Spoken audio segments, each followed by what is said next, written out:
لا يؤاخذكم الله باللغو في أيمانكم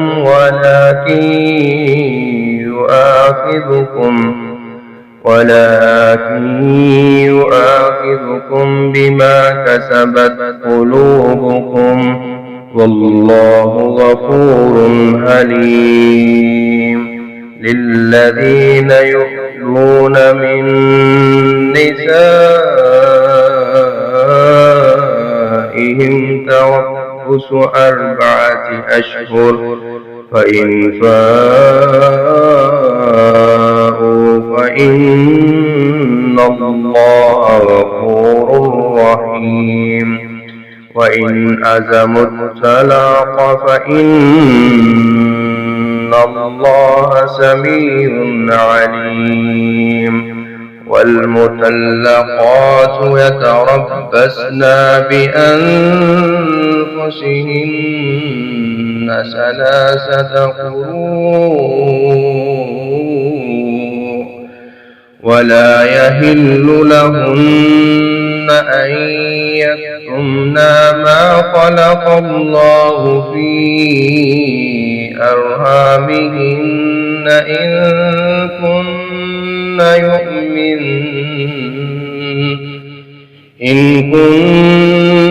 يؤمن بالله واليوم الآخر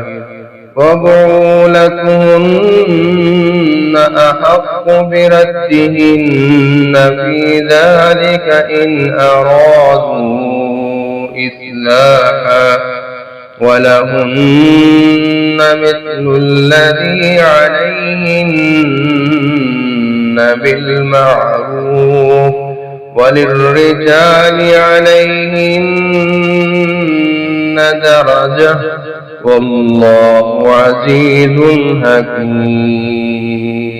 अल्लाह तुम्हें तुम्हारी कसमों में लगो पर नहीं पकड़ता बल्कि तुम्हें उस पर पकड़ता है जो तुम्हारे दिलों ने कमाया और अल्लाह बेहद बख्शने वाला निहायत बुर्दबार है।